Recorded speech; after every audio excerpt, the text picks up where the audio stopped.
The 1990s. A decade of transformation and rapid change. Southeast Asia was on fire, cities were bustling, markets were crowded, and ports were busier than ever, not literally of course. But economically?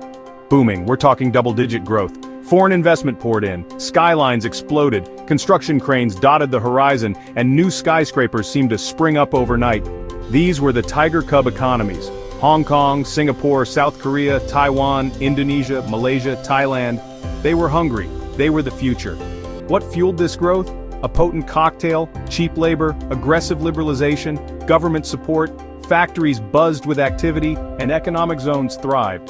The West, drunk on globalization, couldn't get enough. Wall Street traders and Western businessmen saw endless opportunities. They pumped money into these emerging markets. Financial graphs showed a steady rise in investments, and bankers were in constant discussion. But like any good bender, this one was headed for a hangover. The party couldn't last forever. And brother, was it a doozy? The crash was sudden and severe, leaving empty streets and a shaken economy in its wake. Enter Thailand, a nation known for its vibrant culture, stunning landscapes, and bustling cities. But in the late 1990s, it was also known for something else. The poster child for the economic boom in Southeast Asia, but also its first victim when things went south. Thailand's rapid growth was both a blessing and a curse. See, beneath the gleaming towers and booming markets, cracks were forming. Thailand's economy was overheating. A property bubble inflated. Bad loans piled up. The financial sector was on shaky ground, and the signs were becoming harder to ignore. The baht, pegged to the US dollar, was feeling the strain. July 2, 1997. Thailand did the unthinkable. They floated the baht. This decision sent shockwaves through the financial world.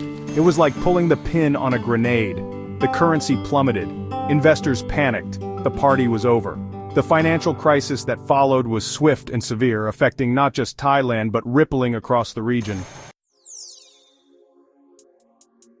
Like a virus, the crisis jumped from Thailand to its neighbors. South Korea, with its own corporate debt issues, was hit hard. Indonesia, ruled by the aging Suharto, crumbled under pressure.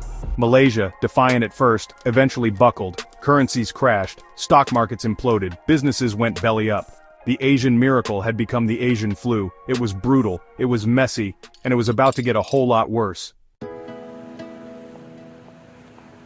Section 4, IMF to the rescue.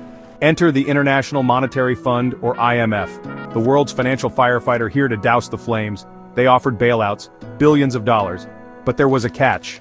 Austerity, cut spending, raise interest rates, structural reforms. The medicine was bitter, riots erupted, governments fell, people were hurting. The IMF's tough love was a hard pill to swallow. Section 5, Scars of the Crisis. The Asian financial crisis left deep scars. Economies were shattered, trust was broken. The once bustling streets and thriving businesses were reduced to ghost towns. The impact was felt far and wide, affecting not just the financial sector but every aspect of daily life. The social fabric was torn, families struggled to make ends meet, and communities were left in disarray. The crisis exposed the vulnerabilities of the economic systems and the fragility of social structures.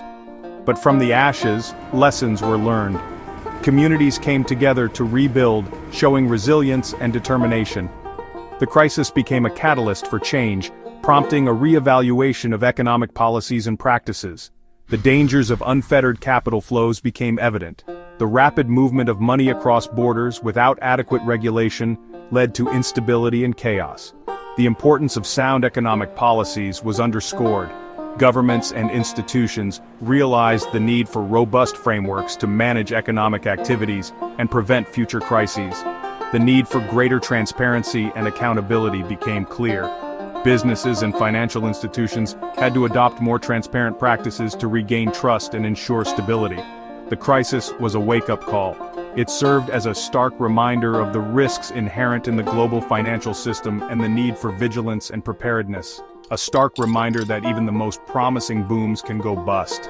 The euphoria of economic highs can quickly turn into the despair of financial collapse, and that sometimes the road to recovery is long and painful. The journey to rebuild and restore what was lost requires time, effort, and unwavering commitment. But hey, that's life, right? Setbacks are a part of the journey, and resilience is key to overcoming them. One minute you're riding high, the next you're picking yourself up off the floor. It's a cycle of highs and lows, successes and failures, but through it all, we learn, grow, and move forward.